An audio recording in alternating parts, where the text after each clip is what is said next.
Welcome to our deep dive on productivity. uh, well, productivity with a twist, I guess you could say. A twist. Yeah, we're going to be looking at this idea that slowing down can actually make you do better work and have a more fulfilling career. You sent over Cal Newport's book, Slow Productivity, Oh, yeah. and I was really intrigued by it. I thought it'd be fun to kind of unpack it together, see what we can learn. Yeah, definitely. It's a really relevant topic, especially these days, with that always on feeling that so many people have. For sure. And Newport starts right off the bat with a story about Les Moonves. He was the head honcho over at CBS back in the 90s. Okay. And the network was really struggling. They were down in the ratings. Yeah. And so Moonves, his solution was to, push everyone to work even longer hours. Really crack the whip. Yeah, seems like a pretty common response. It does, right? Yeah. Like when things aren't going well, just make everybody work more. Yeah. But does that actually get results? That's the big question, right?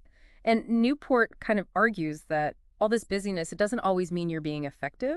I see. He calls it pseudo-productivity. It's like this idea that we get so caught up in being busy that we lose sight of whether we're actually producing anything of value. So it's not about how much you're doing. It's about what you're actually getting done. Exactly. And he thinks this whole pseudo-productivity thing, it really took hold when networked computers started showing up in all the offices. Okay. Because suddenly everybody had email, people are firing off messages every few minutes trying to look busy. Yeah, like they're always on top of things. But are they really, are all those emails moving important projects forward? Right, right. It's like you can get so wrapped up in appearing productive Exactly. that you forget to actually be productive. Yeah.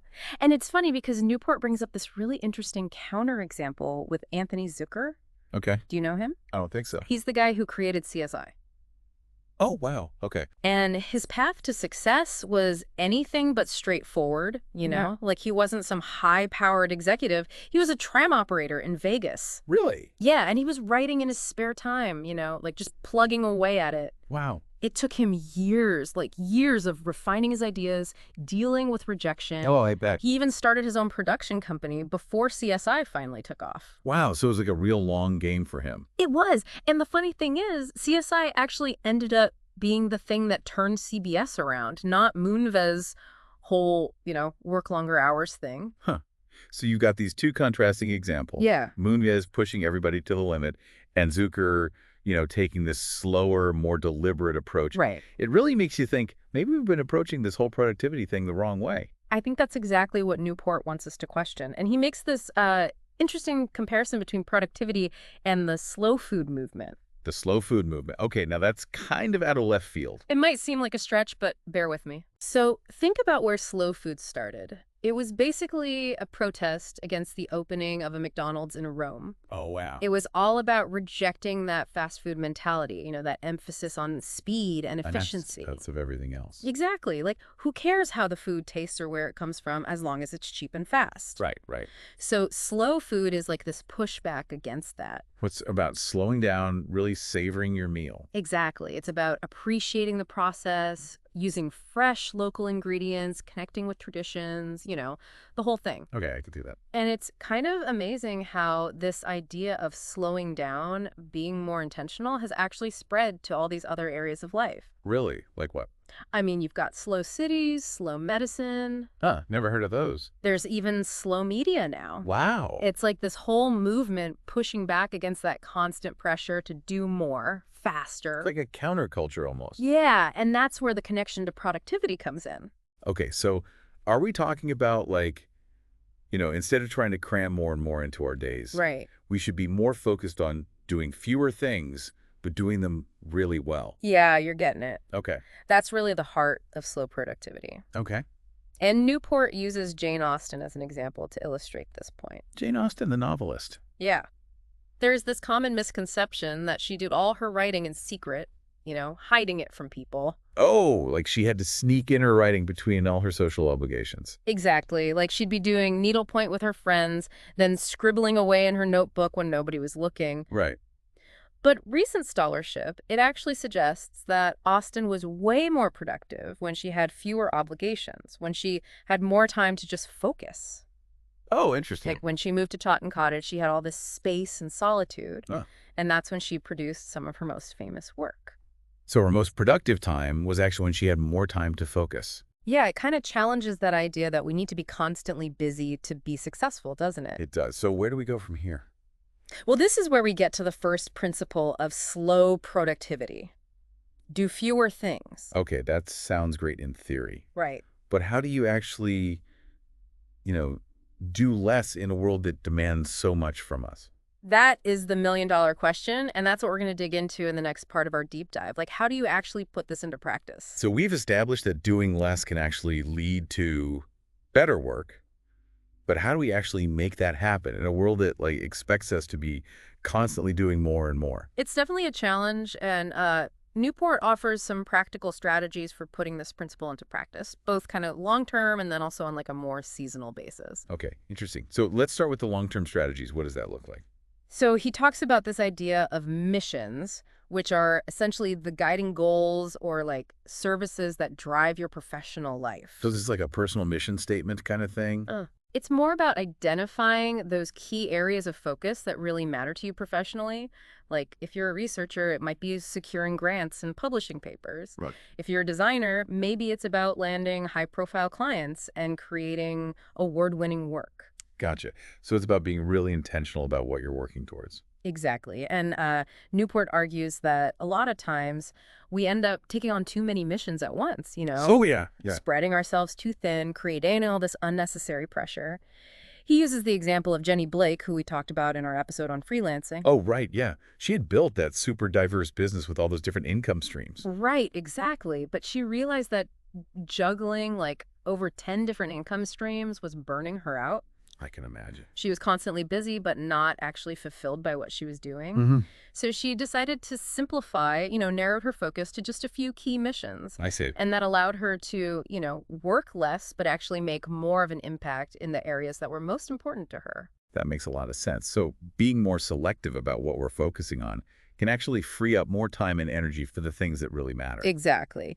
And another key aspect of doing less in the long term is containing all those small tasks that can really eat away at our time and energy. Oh my gosh, yes. The little things that just pile up. Right.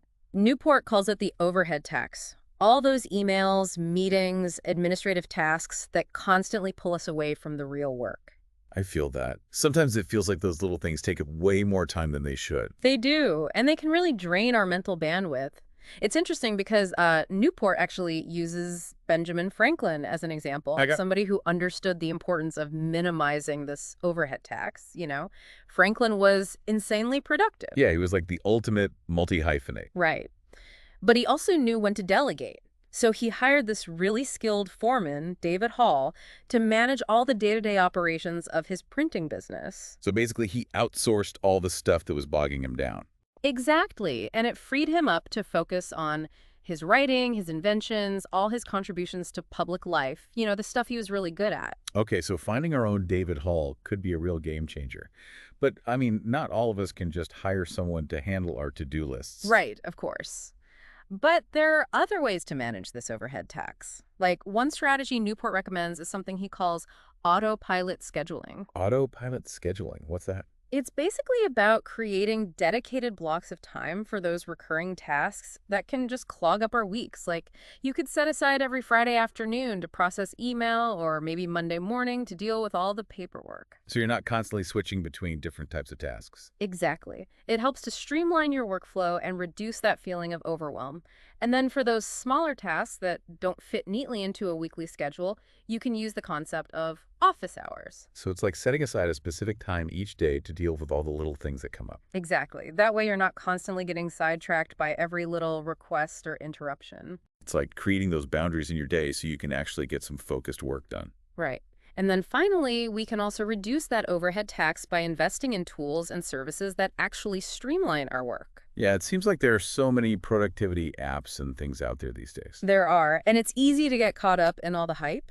The key is to be really discerning about which tools are actually going to make a difference in your workflow. So it's about choosing the tools that align with your specific needs and goals. Exactly.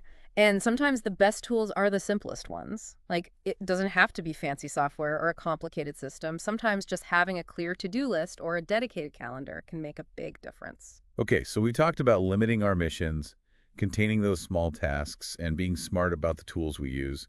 What about that seasonal approach to slowing down?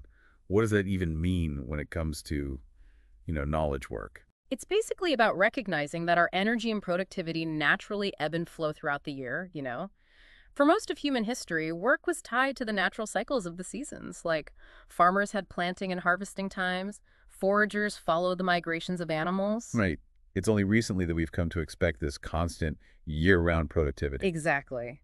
And Newport argues that this constant pace, it's not sustainable. It often leads to burnout. He suggests that we can learn from nature and embrace a more cyclical approach to our work. So instead of trying to be super productive all the time, we should be more intentional about creating those periods of intense focus, followed by periods of rest and renewal. Exactly. And it's interesting because this isn't just a modern concept. Like a lot of history's most productive thinkers and creators, they embraced a seasonal rhythm. Galileo, for example, would travel to Venice each fall to connect with other intellectuals. Yeah. And then he would retreat to Florence in the spring to focus on his own research. So it's like he was creating his own intellectual seasons. He understood that his energy and creativity weren't constant, and he structured his life accordingly. That's fascinating. And Marie Curie, who was known for her incredibly demanding research, she also recognized the importance of taking breaks. Yeah, I can see how that would be essential in a field like that. She would often take extended periods of time away from the lab to rest and recharge. So when she came back, Oh, she could really hit the ground running. exactly. She came back with renewed focus and energy. And I think there's a real lesson there for all of us. We often try to push ourselves to be productive all the time, but maybe that's not the most sustainable or even the most effective approach. Yeah, I think you're right. It's like we need to give ourselves permission to slow down sometimes. We do. And the good news is, you don't have to be a famous scientist to embrace this idea of seasonality in your work. There are practical ways to incorporate this into our modern work lives. Okay, so how do we do that? Like, do we all need to start planning research trips to Venice? Not necessarily, though that does sound nice. One strategy is to simply schedule periods of reduced work throughout the year. Think of it like creating mini sabbaticals for yourself. It could be a week, a month, or even longer, depending on your situation. Like a staycation, but for work. I love that idea. Exactly. It's about creating that intentional space for rest, reflection, creative renewal. Newport actually highlights the example of Ian Fleming. Oh, the James Bond guy. Yeah, he was very deliberate about his work rhythm. He would write the first draft of every James Bond novel during his annual 2-month escape to his Jamaican estate, Goldeneye.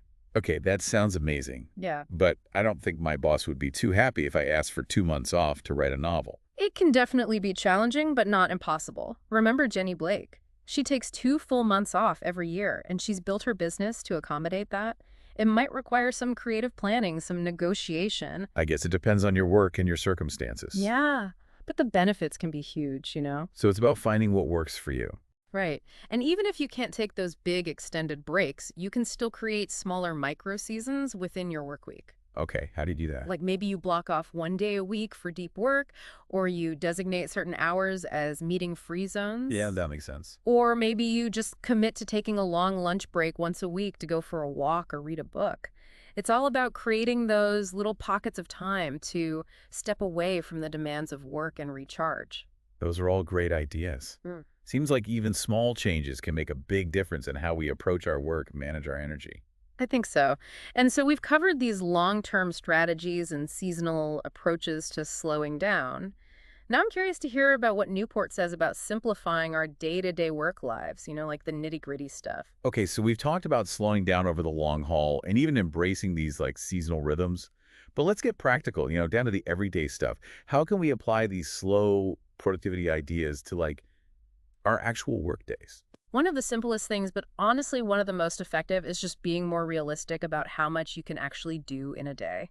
Oh, for sure. Like we often overload our to-do lists and then we just end up feeling overwhelmed and ultimately less productive. I know I do that all the time. Like, gotta cram it all in. Yeah, it's a common trap. Newport suggests this rule of thumb, which is to cut your initial to-do list by at least 25%, maybe even 50%. Whoa, okay. It really forces you to prioritize, to be more selective about what you're going to focus on. Okay, so quality over quantity, even when it comes to our to-do list. Exactly. And then there are meetings, which can be a huge drain on time and energy, especially if they're not well managed. Tell me about it. Try to keep meetings and calls to no more than half of your workday. Okay. One way to do this is to designate certain hours as like meeting-free zones, so you have these protected blocks of time for focused work. I like that, like those little bubbles in your schedule where you can actually get things done. Exactly. And if you find yourself constantly getting pulled into meetings, you can try this one for you, one for me approach. What's that? Every time you add a meeting to your calendar, you block off an equal amount of time for focused work. It helps you maintain a balance and keep your day from being totally hijacked by meetings. Oh, that's a good idea. Yeah. It's like a counterweight to keep those meetings in check. Right. But simplifying your workdays isn't just about doing less, it's also about doing things better. Oh, yeah, for sure. And I remember Newport uses the example of Jewel, the singer, to illustrate this. Oh, yeah. What about her? Well, she had this really interesting story. Like, she was homeless and struggling when she was offered this $1 million record deal, and she turned it down Wait, she turned down $1 million. Why? because she knew that signing that deal would mean sacrificing creative control and rushing to produce an album that might not be, true to her art. She Wow. was willing to bet on herself, prioritize quality over speed. And I'm guessing it paid off. It did. She ended up achieving even greater success on her own terms, releasing albums that were both critically acclaimed and commercially successful. It's a great reminder that slowing down, taking the time to get things right, can actually accelerate your progress in the long run. Makes you think, huh? Like, how often do we compromise quality just to get things done faster? All the time, probably. And it's like when Steve Jobs went back to Apple and he simplified their whole product line. Like, they went from having tons of different Macintosh models to just a few core products. Right, like less is more. Exactly. And by focusing on fewer products, they could pour all their energy into making those products amazing, Yeah. really high quality. It's like that idea that constraint can actually breed creativity. Exactly. And this focus on quality often requires you to slow down, to be more deliberate.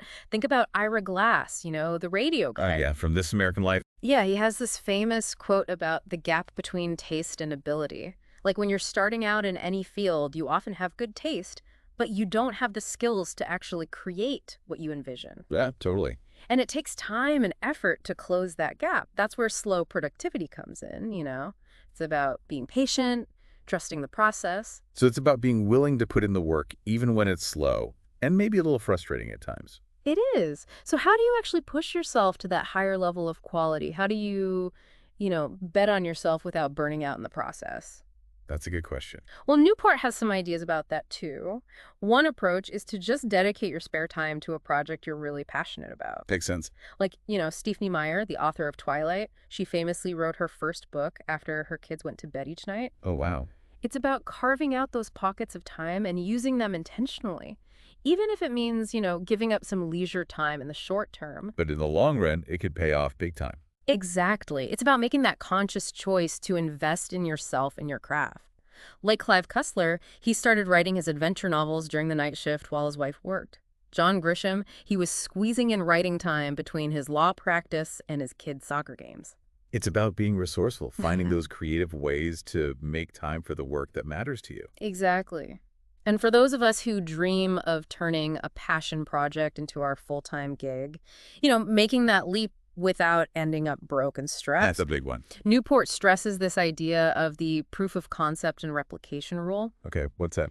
It basically means don't quit your day job until you have clear evidence that people will actually pay for what you're creating and that you can consistently deliver.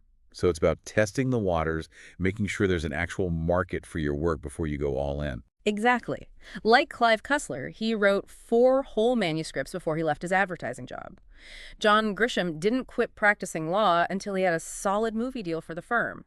It's about building a strong foundation, mitigating the risk before you make that big life change. That makes a lot of sense. Yeah. It's about setting yourself up for success. Right. And finding mentors or collaborators can be a huge help too. Oh, yeah, having that support system. Think about John Carpenter, the director of Halloween. He basically made a deal with the film's producer to forego any upfront payment in exchange for creative control and a bigger share of the profits. Wow, so he was really betting on himself. He was. And that trust, that collaboration with the producer, pushed him to create this, iconic film. That's a great example of how taking a risk and finding the right people to work with can really pay off. Wow, this has been such a fascinating deep dive. Yeah, we've covered so much. From that whole idea of pseudo-productivity to the power of slowing down and practical tips for doing less and doing it better.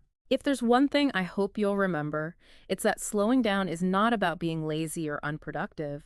It's about making conscious choices so you can create work and a life that are truly meaningful and fulfilling. And that path to a more fulfilling career, it doesn't have to involve like a Jamaican estate or late night writing sessions. It really doesn't. It starts with those small, intentional changes we make to how we work, day by day, season by season. Exactly. So, what's your version of an ash tree or a goldeneye escape? How can you make space in your life for that slow, intentional work that really matters? Ooh, good questions. And if you want more ideas on how to embrace slow productivity and build that more fulfilling career, definitely check out Cal Newport's book, Slow Productivity. It's full of great examples and practical advice. Absolutely. Until next time, happy slowing down.